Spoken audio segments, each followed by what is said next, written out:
Chris, and Chris likes me. I like David, and David likes me. Skip to my darling. I like Emily, and Emily likes me. I like JP, and JP likes me. I like Mary, and Mary likes me. Skip to my darling. I like Michael, and Michael likes me. I like Jennifer, and Jennifer likes me. I like Pam, and Pam likes me. Skip to my darling. We thought that it would be a nice idea for the children to be able to have a dog, and lots of them can't have them at home because their mothers and fathers work all day. Lucy likes to do all the same things that the children do. In the morning when they have breakfast, she has to have her breakfast. And she doesn't want it to be dog food. She wants it to be toast or whatever, or French toast or waffles or whatever the children are having. And then, of course, her favorite time is nap time, when she takes a nap with the other children. We have to make sure that she gets her mat quickly, or she keeps trying to take theirs. And she expects to have her blanket.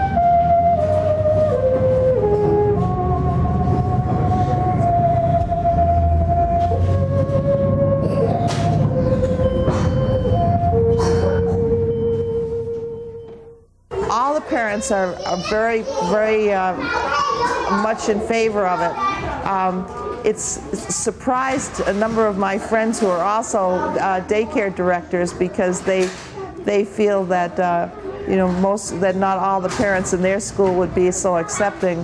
And of course, now that she's here first, any parents who come know that she's a part of the school and that she will be here. They're all very much in favor of it, and not only because she's special to them, but because they realize it means a lot to their children. So, I don't think I'd ever want to have a school again that didn't have a greyhound in it. Greyhounds are the best pets I've ever seen, and I've had pets all my life, and I've recommended them to all of our friends. She's been just wonderful, and we have 4 or 5 friends now that have them, and it's been the same situation. In each case, it's been highly successful. Give Star a kiss, Justin. Give her a nice kiss on the cheek.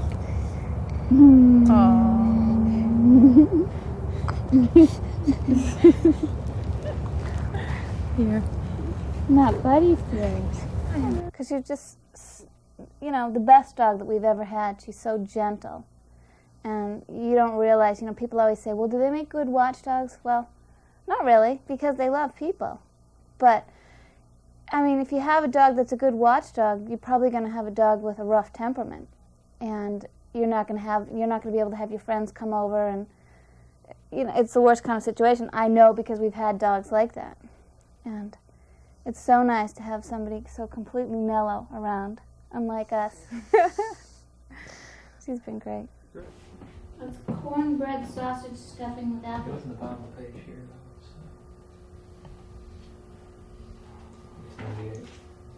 People did not know generally that they were available for pets, but most people perceived the greyhounds as being hyper, high-strung, not terribly friendly type dogs, based only on their seeing them at tracks when they're hyped up and ready to race. But the characteristics that people normally associate with greyhounds are the opposite of the greyhound as a pet. Basically, the characteristics that made the greyhound appeal to us were the gentle manner, intelligence, and their good nature with people, children, and their ability to be by themselves for periods of time too. With both of us working, that was an important consideration. So the setting I don't think is really important, be it city country or suburban. It's just as long as they have a comfortable place to sleep, they're very, very happy. Go get to Star. Be a good boy. Here, Star. Hey, Star. There we go. There. That's nice. Ooh, yum, yum. Actually, when a friend of ours came over for dinner one night, and he lived in Florida for about 10 years, and used to go to the Greyhound tracks, I guess, once a year. He came over, and he's a very large guy, and he kind of walked in the kitchen. He saw the Greyhound and just stopped dead in his tracks. He froze, and he said, "Is that a Greyhound?" And we said, "Yeah," expecting some kind of positive reaction. And he goes, "Oh, gee, I'm really afraid of those dogs." I said, "Why?" He said, "Well, they're vicious, aren't they?" And I said, "No, I don't think so." And he goes, "Well, aren't they kind of high-strung?" I said, "Not to my knowledge." Does she look it? And the dog proceeded to go over on the couch, sort of lay down. We sat in the kitchen, had a drink before dinner, and when he was leaving on the way out, the dog was still there. And I said, "Yeah, Joe, she's very hyper, and as you can see, very, very vicious." And she kind of raised an eye, and that was it. That's as But much he was converted by the end of the night. He Yeah. was talking about getting a Greyhound.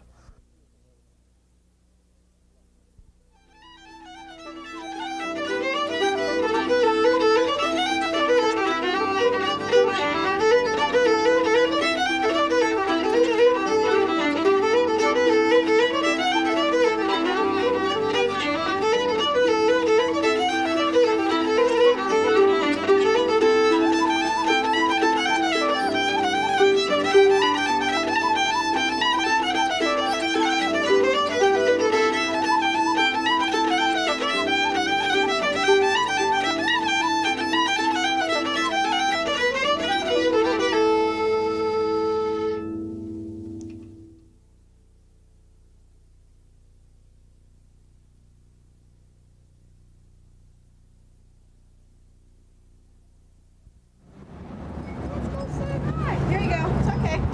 Hello. How are you? We're fine. You came over to say hello. Okay. Well, John, I just came by to make an appointment for me, so that I can have my hair cut. Okay. How about the two little guys here? Well, we just brush them and their hair comes right off. Okay. Theirs is easier. They're looking great, though, huh? Yes, they are. They certainly are. So, how about coming by Tuesday at 3 o'clock? This sounds wonderful. Without the gang here? Okay, okay. I love them, but you know. They would look funny in the chairs. Right, they look funny in the chairs. Okay. Thank you, John. See you, Nice Tom. to see you. Have a nice one. Okay. See you next week. See you next week. Okay, then. Bye-bye. Bye-bye Take care. now. Greyhound Friends is a nonprofit corporation that really started on Mother's Day, 1983, when I got my first Greyhound Boston boy. And I got to like him so much that I just got real interested in what happens to the rest of them. And people kept giving me Greyhounds to find homes for. So it ended up in January 1986, we got officially incorporated as a nonprofit. And it's sort of a two-part mandate for Greyhound Friends. One is to place as many Greyhounds as we can with nice people. We'll take good care of them. And the other is public education. Greyhound Friends gets dogs from all over New England, and the dogs actually are transported all over the country, so we get dogs that have come from all parts of the country, but all the tracks in New England. Actually, we also get dogs from Ireland that the Irish export racing greyhounds, and so on the Saturday night Aer Lingus flight, there's always 4 or 5 greyhounds in the hall. Most of the greyhounds that we get to place are the average age is 2 years old, and they're young, strong, healthy, usually very spectacular looking dogs. I mean, they're really, really pretty dogs. They're in good health. Most of them have had a good medical history. They're not old in any sense. I mean, they live to be 17 or 18 years old. What I'd like to do is ask you some questions about what your circumstances are like, just to see if it sounds like a workable kind of situation for the dogs, and also to try to match up the right dog for you. Can you tell me, like, are you home during the day, or is there anyone else at home at your house?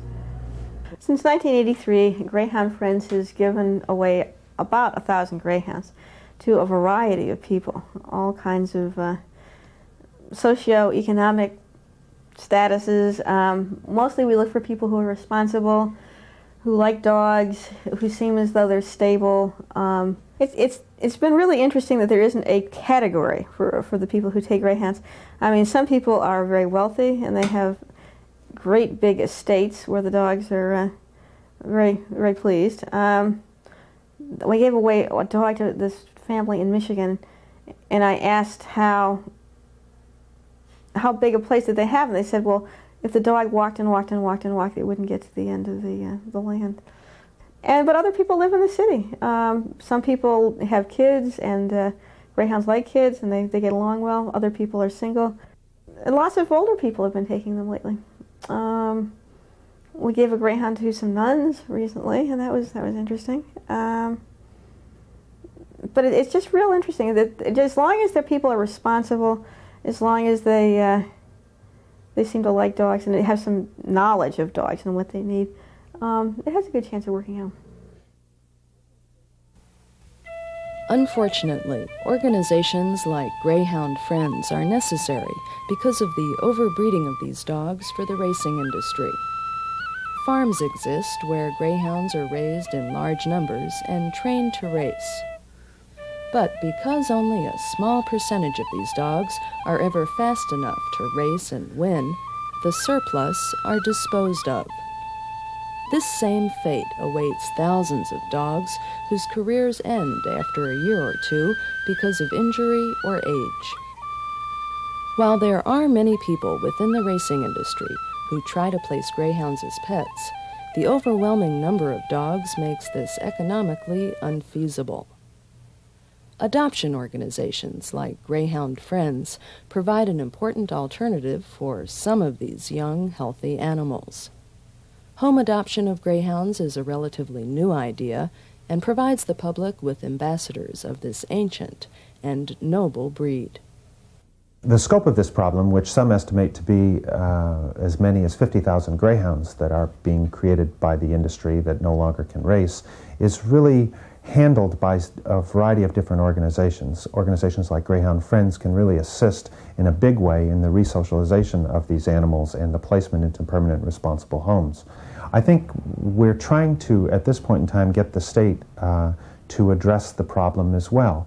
Massachusetts received somewhere in the vicinity of $30 million in revenue from the greyhound industry, and I think it's important that the state takes some responsibility in dealing with this problem.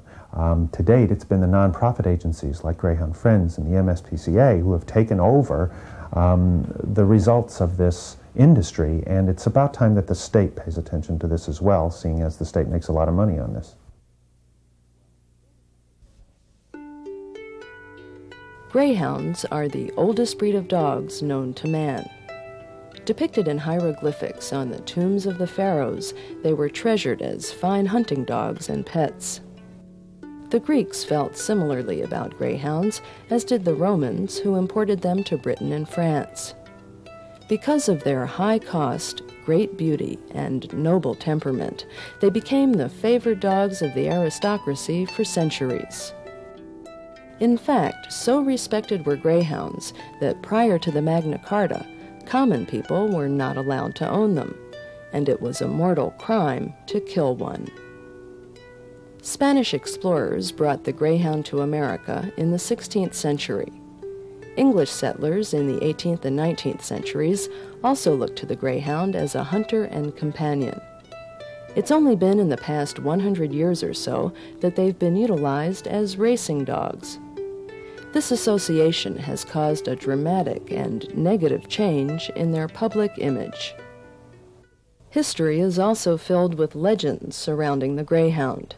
None is more fascinating than the 11th century French fable of Saint Guinefort, a greyhound who saved the life of a lord's baby, only to be killed by mistake.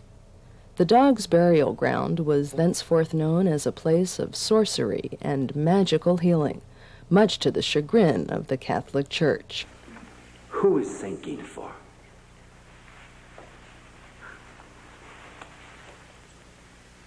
Is there a Christian Saint Guinefort to whom you dedicate these rites? He's just a minor saint, only known in this region. Oh, what deeds has he done? What powers does he possess? He has great powers that start from the tree roots and rise upward and enter the baby's clothing. He gives children a new life, or he gives them a quick and a painless death. Let her go on. He died a martyr's death. A martyr's death? He was killed because he saved the Count's baby whose life was in danger. He's the saint who protects children who are sick. And just when did this saintly man live? Oh, long ago. Guinevere wasn't a man, though. He was a greyhound. A saint who was a greyhound? Saint Guinevere was an animal? Saint Guinevere was an animal? You bring your babies to a grove in the middle of the night to have them cured through the intervention of a dog?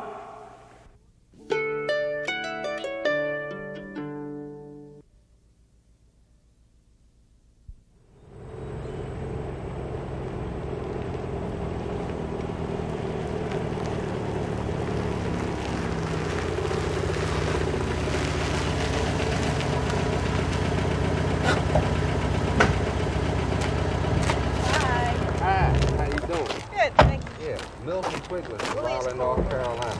Cambridge, Massachusetts. Yeah. Oh, look. Here's Buford. Oh. I flew up today from Raleigh, North Carolina to Boston because I want pets for my family of 5 children and 2 adults. So I think it's a small investment of my time and money for long return. I expect these dogs to live another 8 to 10 years and won't be hard to look after. I do have 5 children, so I have to have an agreeable dog.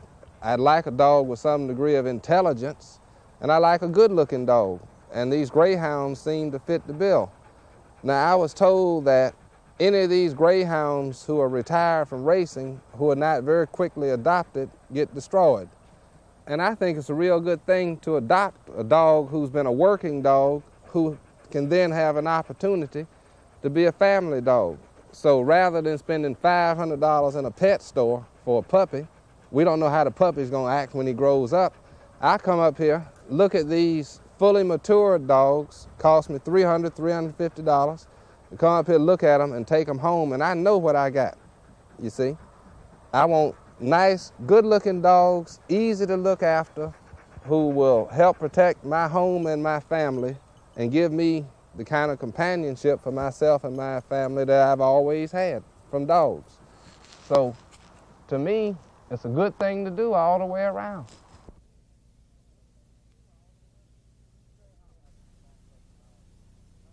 Each greyhound has its own personality. We've got 3 of them now, and no 2 of them are the same. Like, this one's really outgoing. He's really like laid back and pretty much like a couch potato. But we have one that's real timid and shy, and she lives for cookies, where this one, he's not really, too high on cookies. And the 3rd one, like, he's new to us, but he's coming out of his shell already, and he's the one that likes to play a lot, where the other 2 don't. So each one has their own personality. Well, they're happy dogs, too. Yeah. They're just happy for anything that you'll give them. Any little bit of attention or affection that you give them, they're really excited about, and they're just happy. I didn't know they were available as pets because I just thought that they were a very expensive dog that only owners, who race them could afford. Until I found out once they're done with them, to them that they're absolutely no value, but to, a prospective owner, that wants a good pet, they're invaluable because I can't see where I'd sell him now. There's no way he's like a little kid to me. My mother thinks they're great. She calls them my kids. Yeah, they're very striking because they're so different that once someone sees them, like if you see anyone else's dog, it's just a dog. But once people notice that these are different and they're greyhounds, they'll pretty much gather a crowd to say, everyone starts patting them and whatnot. We tried to walk through like a flea market at the 4th of July parade, and we couldn't get from one side of the park to the other. The people were just stopping us all the time. We had a big crowd of people. Everybody was real curious, and they all loved them.